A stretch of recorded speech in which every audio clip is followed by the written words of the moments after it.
Well, folks, America has just crossed the line into an all-out border war. In just the last 72 hours, we've seen it all. A Venezuelan force tied directly to Nicolás Maduro's criminal empire caught sneaking into the state of Texas, well-fed, well-armed, and ready for battle. A violent mob in San Francisco surrounding 4 ICE agents, pepper spraying them, slashing government tires, and even threatening to do horrible things to their families. And now, President Donald J. Trump is stepping up, deploying the National Guard, cleaning house inside the Pentagon, and making it very clear this war will be fought and won on his terms. Now, this isn't some random crime anymore. This is foreign militias, cartel operatives, and radical mobs that are bringing chaos to our borders and to our cities.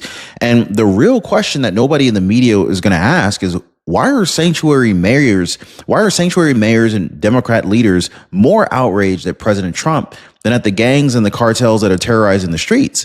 I mean, because what I'm about to show you is absolutely stunning. So first, how Maduro's Venezuelan cartel machine is exporting ex-military gang members into America, and why the U.S. Navy is already on the move. Guys, I want to show you the shocking assault on ICE agents in San Francisco and what it reveals about the 1,000% surge in violence against our law enforcement. And finally, we need to get into President Trump's decisive response, the deployment of Chicago, 19 states on standby, military boots on the ground, guys, and the purge of the disloyal insiders that have been undermining Trump's mission from within. Trust me, when you hear what just went down with John Bolton and the FBI, you are absolutely going to realize that this border war, it's not just being fought on the streets. This border war is being fought inside of Washington too. Now, this is bigger than anyone thought, guys.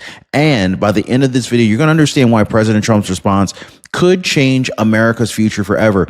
Hit the like button, subscribe. Let's jump in. So let me tell you guys right now, this is not business as usual. This is not just another headline.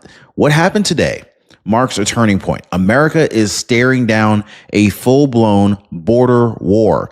Not World War III, but a border war. Now think about it. On the one hand, we got Venezuelan cartel-backed forces that are literally being bussed crossing into Texas, like state-sponsored militias disguised as migrants. Now, on the other hand, we got mobs in San Francisco that are attacking ICE agents in broad daylight, surrounding them, pepper spraying them, and even threatening to do horrible things to their families. And so in the middle of all of this, you got President Donald J. Trump no longer waiting, no longer asking politely, deploying the military, sending the National Guard, and cleaning house inside of Washington, D.C. itself in order to get this border crisis under control.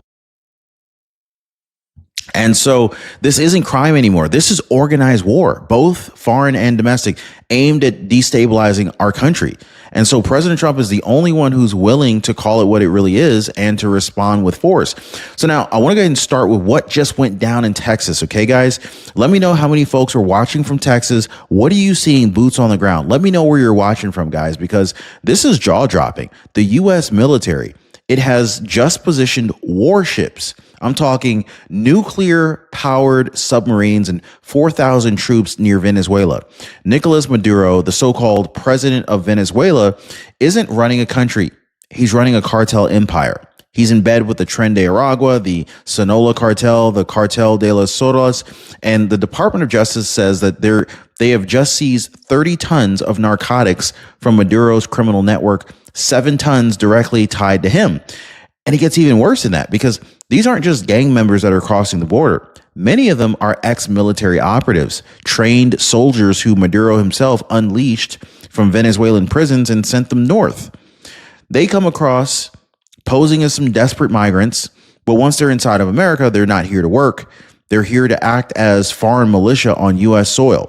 Folks, this is not immigration. That is an invasion. And Venezuela is not hiding this. They have openly threatened to invade Guyana, a peaceful, oil-rich democracy right next door. They're terrorizing neighbors while their own people starve, exporting crime, exporting violence, and now they're exporting militias right into our own backyard.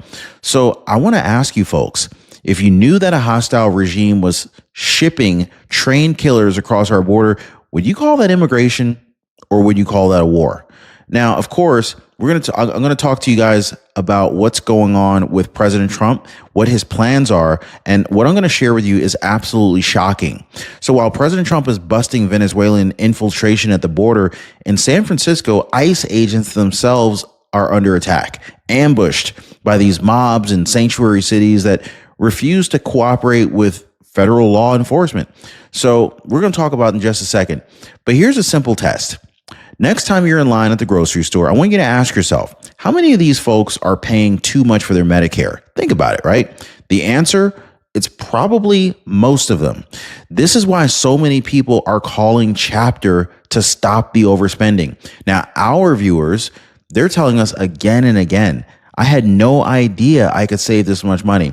And so what the question really is, do you want to be like most people who are already saving, or like the few who are still overspending? Now, most people are already calling the number on the bottom of your screen right now.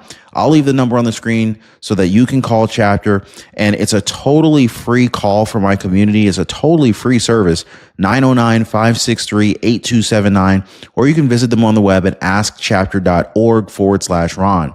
So now, while President Trump is cracking down on Venezuela's cartel machine at the border, what happened in San Francisco proves that the threat isn't just coming from abroad, it's coming from right here in our own cities.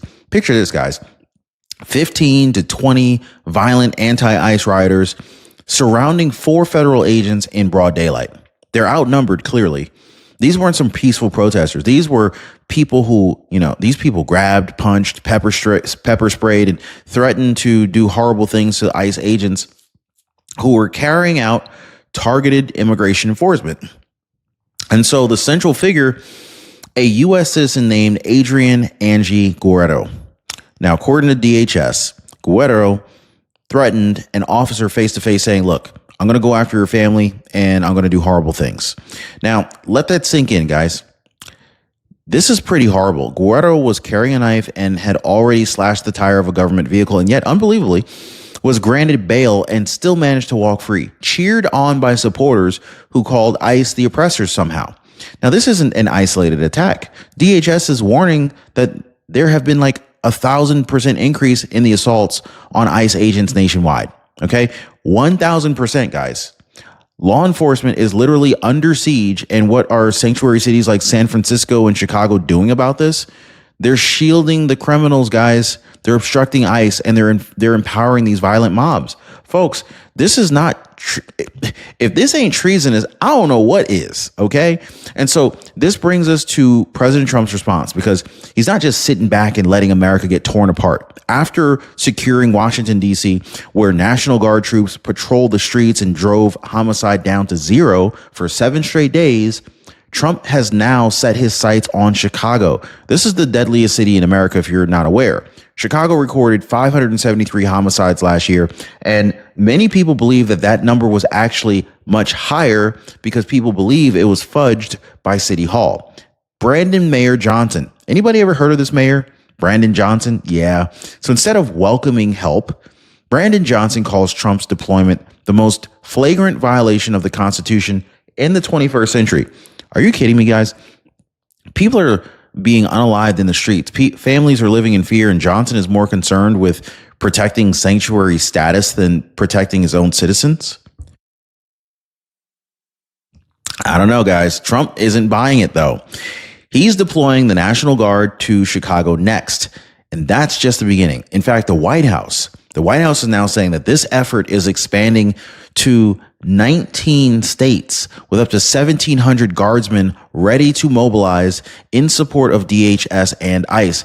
And President Trump made it crystal clear. We're going to make our cities very safe, very safe. So let me go ahead and pose the question to you guys, okay? Why are Democrat mayors like Brandon Johnson of Chicago so terrified of National Guard troops keeping order? But they're not terrified of cartels, gangs, or mobs destroying their communities. And listen closely, guys, because this fight isn't just on the streets of Chicago or San Francisco. Inside Washington itself, Trump is cleaning house at the Pentagon, firing generals, admirals, and intel chiefs who have been undermining him from the very start. So you're going to want to hear the names, guys. And the purge, this purge changes everything. So let's talk about Washington, shall we? Because while Trump is fighting cartels and the mobs on the streets, he's also fighting cartels inside the Pentagon itself. So this weekend, President Trump's ally, Pete Hegseth, unleashed what can only be described as a shockwave purge. And folks, this wasn't just some quiet reshuffling of desks. This was a political earthquake. The director of intelligence agency, Lieutenant General Jeffrey Krause, or Jeffrey Cruz, actually, he got fired. Okay. The official line was loss of confidence, but let's just call it what it is. It's betrayal. Let's just call a spade, folks. Remember, this was Cruz's DIA office that pushed out a report within hours of Trump's strike on Tehran, claiming Iran's nuclear program was only set back by a few months. Think about that, guys. Trump takes decisive military action, and before the smoke even clears, a report minimizing his success lands in the laps of news stations like CNN. That's not a coincidence, okay? Clearly, this is sabotage. And so Trump's team had enough of this nonsense. Cruz is out, but it didn't stop there. Vice Admiral Nancy Lero, head of the Navy Reserve, is also out, fired. Rear Admiral Milton Sands, who ran the Naval Special Warfare, this is the man that was in charge of the Navy SEALs, stripped of his post.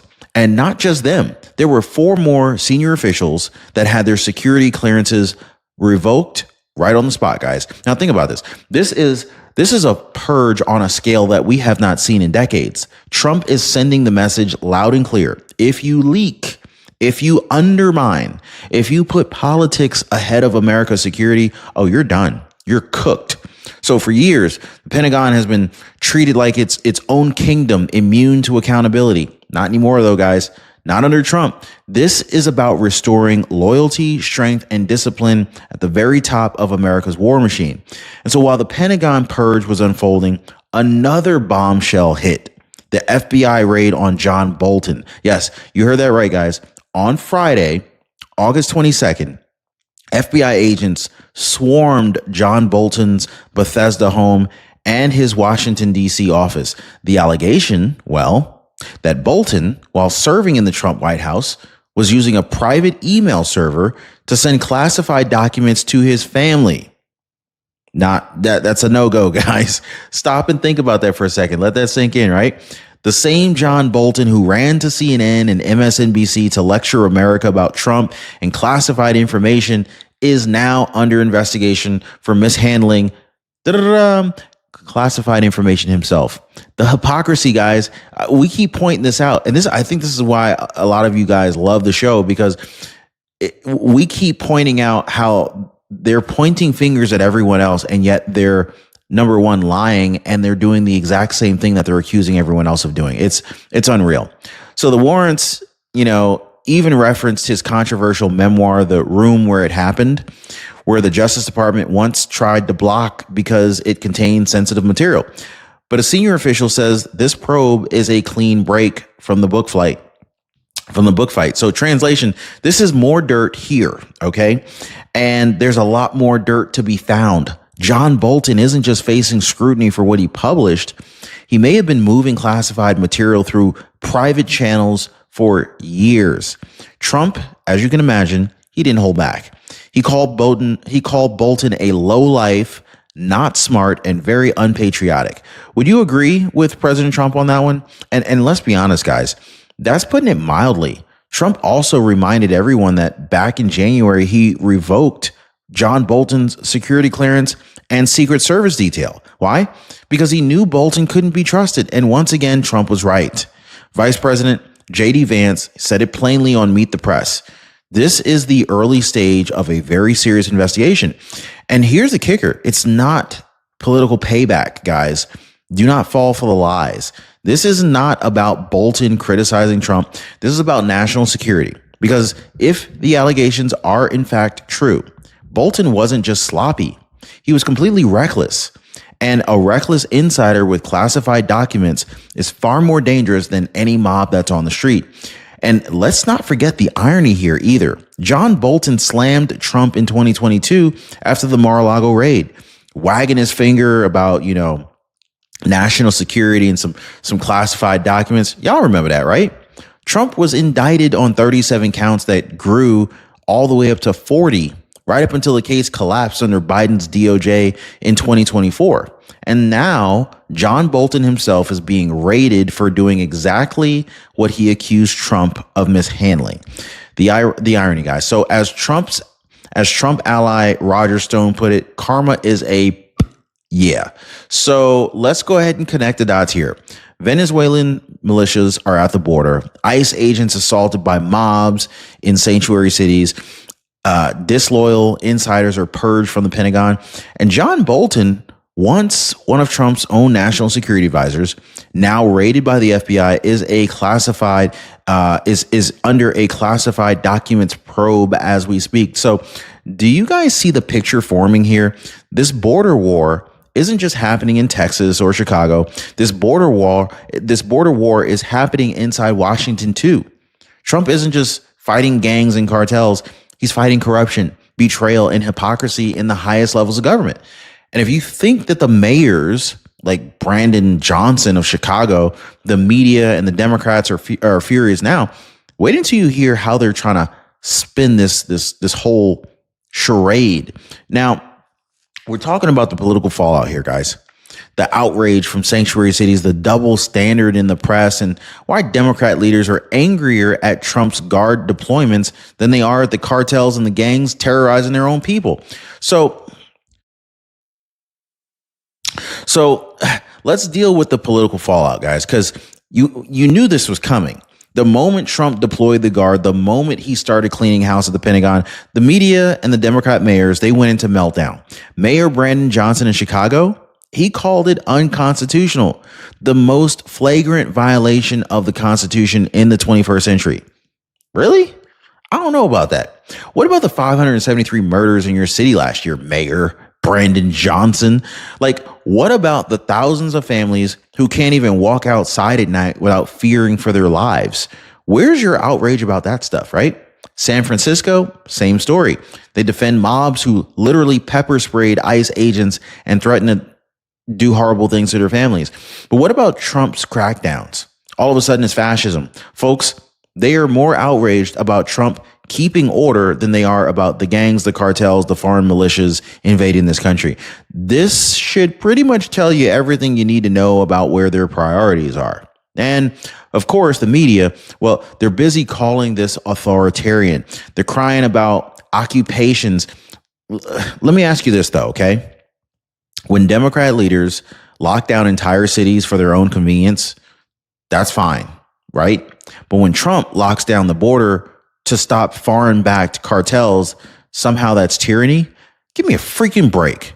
So here's the truth, guys. This isn't some random crime. This isn't politics as usual. This is a war. This is a border war that is being fought on three fronts.